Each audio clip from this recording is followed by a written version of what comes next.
નવસારીના શાંતા દેવી રોડના શ્રી આદિનાથ શ્રી મોપુ જૈન મહાસંઘમાં બિરાજમાન વર્તમાન ગચ્છાધિપતિ પૂજ્ય આચાર્ય ભગવંત શ્રીમદ વિજય હેમપ્રભ સુરીશ્વરજી મહારાજ આજે તારીખ 27મી શુક્રવારે સાંજે 6:21 કલાકે પુષ્ય નક્ષત્રમાં સમાધિપૂર્વક નવકાર મંત્રનું સ્મરણ કરતા કાળ ધર્મ પામ્યા છે। શ્રીમદ વિજય હેમપ્રભ સુરીશ્વરજી મહારાજ સાહેબ 91 વર્ષના હતા।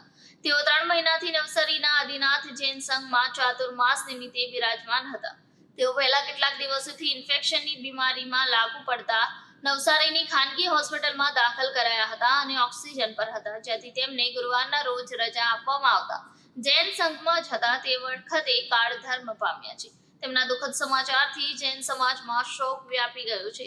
શનિવારના રોજ બપોર બાદ તેમની પાલખી યાત્રા નીકળશે। ગુજરાત રાજ્યના ગૃહ રાજ્યમંત્રી હર્ષ સંઘવીએ પણ ટ્વીટ કરીને ગચ્છાધિપતિ આચાર્ય હેમસુરી મહારાજ સાહેબનો કાળ ધર્મ થતા દુઃખ વ્યક્ત કર્યું હતું। કાળ ધર્મ પામનાર આચાર્ય ગુરુ ભગવંતે પોતાના જીવનકાળમાં 350થી વધારે દીક્ષાઓ કરાવવામાં આવી હતી, સાથે જ ઘણી બધી અંજન સલાકાઓનું પણ કરવામાં આવી હતી। ગુરુ ભગવંતના કાળ ધર્મના સમાચાર સાંભળીને ભક્તોમાં દુઃખની લાગણી છવાઈ ગઈ હતી, સાથે જ મુંબઈ, અમદાવાદ, બેંગ્લોર જેવા શહેરોમાંથી પણ મોટી સંખ્યામાં એમના છેલ્લા દર્શન કરવા માટે આદિનાથ દેરાસર ખાતે ઉમટી પડ્યા હતા।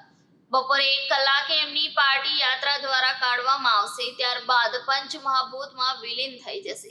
ગુરુદેવની ખોટ સમગ્ર જૈન સંઘ માટે હંમેશા રહેશે।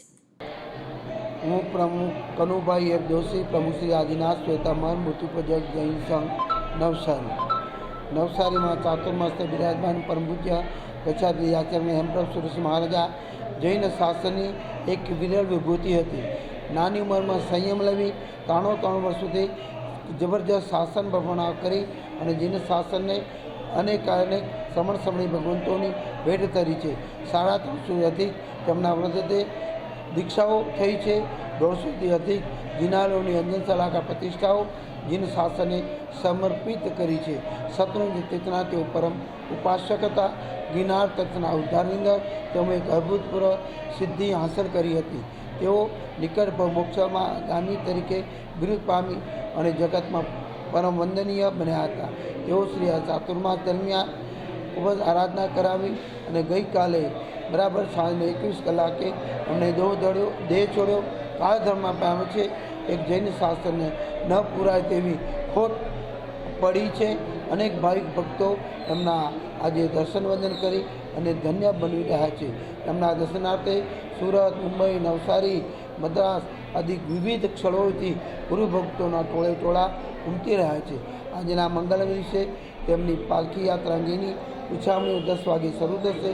બરાબર 1 કલાકે એમની પાલખી યાત્રા નીકળી નવસારી શહેરના વિવિધ રાજમાર્ગો પર ફરી, જેમાં હજારો ભક્તો ભાગ લેશે અને નવસારી શહેરના આદિનાથ જિલ્લાના વિવિધ પટ્ટાંગણની અંદર તેમને અગ્નિદાહ દેવામાં આવશે। આ સમગ્ર આયોજન શ્રી આદિનાથ શ્વેતાંબર મૂર્તિપૂજન સંઘ દ્વારા કરવામાં આવી રહ્યું છે।